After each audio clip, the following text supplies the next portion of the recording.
Hello, welcome everyone. My name is Janet. I am working through the King James's Bible. Today I am working in the book of Ruth, and we will be covering the whole book, really, in 4 wonderful chapters. So, if you're ready, I'm ready. We'll get started.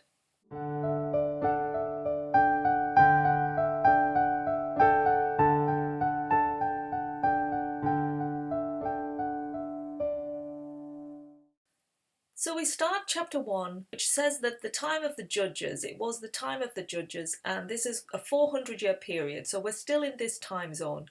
But there is a famine in the land. That is what we're aware of as this story begins.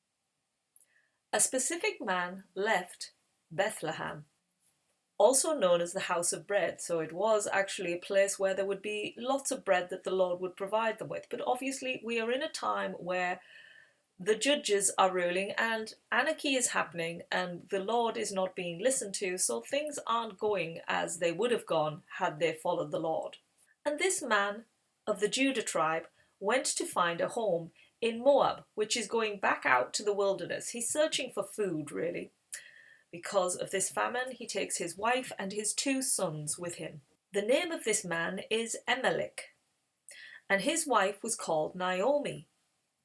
And they had 2 sons, Mahlon and Chilion.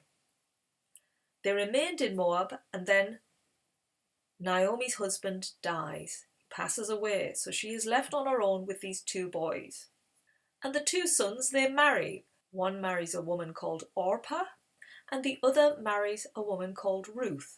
They live together for 10 years, and then the 2 sons die. So now Naomi is without a husband, without her sons, and she now has 2 daughter-in-laws. So things aren't going well for this family, bless them. Now they get news that there's food suddenly being provided in Bethlehem. So Naomi obviously decides to go back there, but she wants her daughters-in-laws to go back to where they came from. It would be better for them, for their inheritance, for everything, to go back to Moab. And she explains how they'll be able to find husbands there. So she blesses them and ask them to go, but they weep. They don't want to leave her because they're so close, these women, and they don't want to say goodbye to her. They want to stay by her side. But she explains she has no husband, cannot bear sons for them to marry, and she sees their prospects in Moab far greater as she feels the Lord is against her. All the things that have gone wrong, she doesn't want to have that on their lives. So these women weep again, and Orpah, she kisses Naomi and she heads back to Moab. But Ruth, she won't leave. She is loyal to Naomi. She said, "Till death do us part, I'm not leaving you. I will let my people go. I will serve your God, not the Moab God," because obviously they serve under a false god. So she's willing to give up that God to be under the Lord of Israel and head back with Naomi. So the 2 return to Bethlehem, and the people are so excited to see Naomi. They're like, "Oh, welcome back," because it's a small village. They remember her, but she has this heavy heart when she comes back, and she doesn't want them to call her Naomi, which her name means pleasant. She instead wants them to call her Mara, which means bitter, because she feels that the Lord is against her because she's lost her husband and her 2 sons. So this is the name she wants to be known under from now on. And this chapter ends where they are both then enter and settle in Bethlehem again, and this is when the barley harvest starts. It's a good time to have arrived.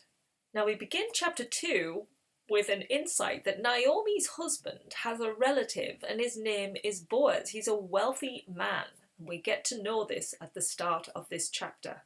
So Ruth asks Naomi, because she wants to be helpful, and obviously it's barley season, and she says, "Can I go out and, glean heads of grain out in the land, to bring back food for them?" And this is in the area that Boaz actually works, because he is a farmer, and so he owns this area, unbeknownst to Ruth. She wants to go out there, be useful, and bring back food for herself and Naomi. And Naomi agrees that she should go. Now Ruth is a really hard worker, and she works from the morning right until the late end of the day. Then Boaz appears in the field, and he's talking to the other guys there, the reapers of this wheat, and he says, "The Lord be with you." And they reply saying, the Lord bless you. So they've obviously got a lovely rapport with Boaz. He's got this nice, kind nature working with his men. And then he asks, who is this woman in the field? And the servant in charge says, she came back with Naomi. She is a Moabite woman and she's been working really hard from morning till night, getting up the grain. So Boaz calls her forth and allows her to stay and carry on working the grain, and offers her the vessels of water too that the men drink from during the day, that she's allowed to drink from there, and he offers her food and protection. How beautiful is that? So she must feel really cared for working in this place. Although it's really hard work that she's doing, it's like there is a safety and security in being in that specific area. So Ruth bows to the ground and thanks Boaz, asking, why, as I am a foreigner? He's impressed that she's left her homeland to take such good care of Naomi.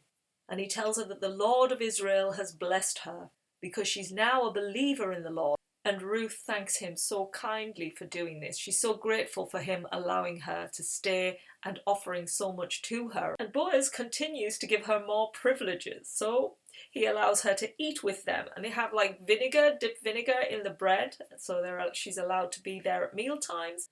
So during the meal times, Ruth has some of that food, but she keeps some back. She doesn't eat all of it, always keeps some back for Naomi to take back with her. And Boaz also says to the men to accidentally leave extra grain on the ground so that she can take that home with her. So he's giving her so much. It's like such a lovely thing. He's so kind. So she returns home and she brings the barley home for Naomi, telling her the day she's had, and Naomi is thrilled. She's like, oh my goodness, this is so great. The Lord has blessed us. Thank you so much. And Ruth stays working the fields until the end of the harvest. And that closes our chapter 2. Now in chapter 3, it starts with Naomi suggesting that Ruth marries Boaz because she sees him as the kinsman. He's the next in line. It's a relative and it can redeem her name and the family. So she's overjoyed and she starts designing a plan on how this can all come to be. So Naomi instructs Ruth to clean herself up, obviously because she's been covered in dirt working the fields all this time, and to go down where Boaz stays in the evening, which is sort of, he lays down near the crops because it was a time obviously of the judges and things could easily been stolen. So he sort of sleeps where the grain has been gathered together.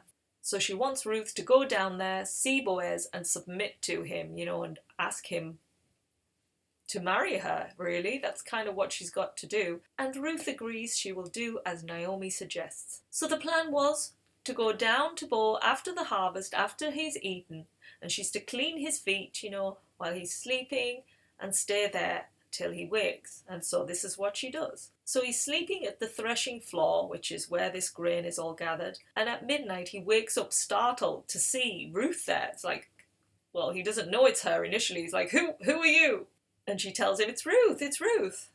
I'm your maidservant. And I'm asking you if you will take me under your wing, for you are a close relative to Naomi. And Boaz responds with such kindness. He's amazed again that she's chosen him, because obviously he's a lot older than her, so he thinks she would have gone for somebody younger. And he sees her as a virtuous woman, again for being so devoted to her mother-in-law, Naomi. Now this is where Boaz brings up some other news that they probably weren't aware of. He says, there is another relative in line, as in the ancestral line, that would have to be consulted first. And I mean, if he agrees to marry you, then that is what it'll have to be. But if not, then we can marry. So I must speak to him first and we'll take it from there. So obviously he wants to marry her, but he's very devoted to the rules of the Lord and he's following those. So he has to go and see this other relative to find out if he wants to take that place.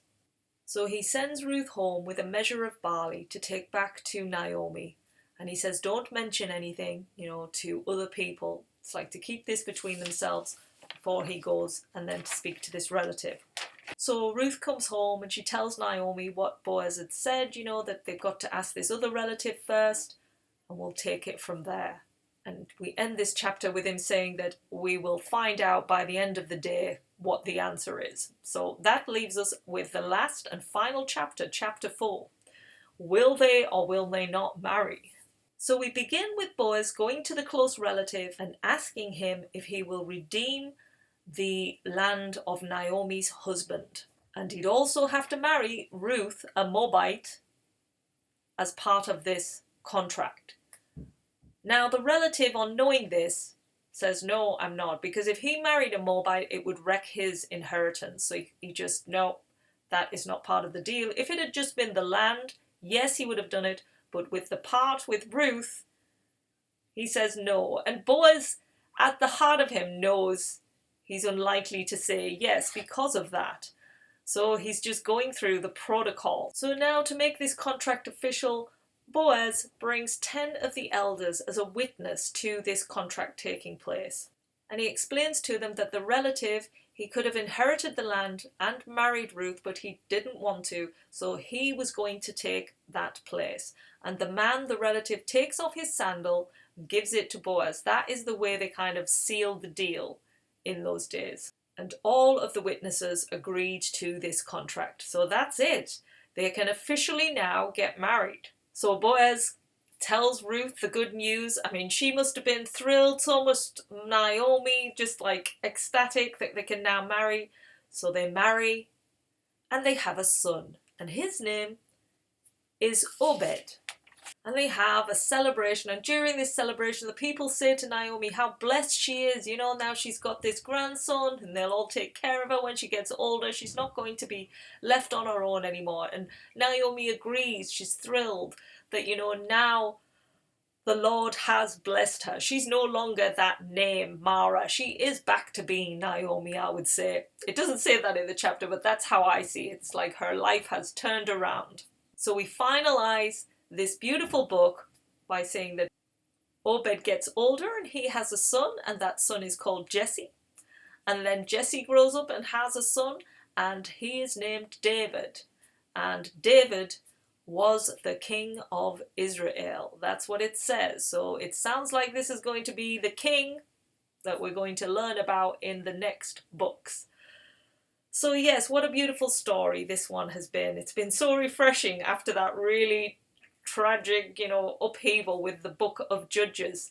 Ruth is just quite light-hearted. I know it didn't start off great. She lost her husband and had 2 sons, but the dedication of Ruth, how she stuck by her side and brought such prosperity through the Lord. He's worked through her. Even though God wasn't mentioned a lot of the time, we can see how it weaves through her life and brings her back to Bethlehem. And then with her relative Boaz, that coming together of the 3, like a trilogy of just beautiful synchronicities coming together to prosper and move forward with the Lord. So that closes the book of Judges. This is the shortest book we have done so far.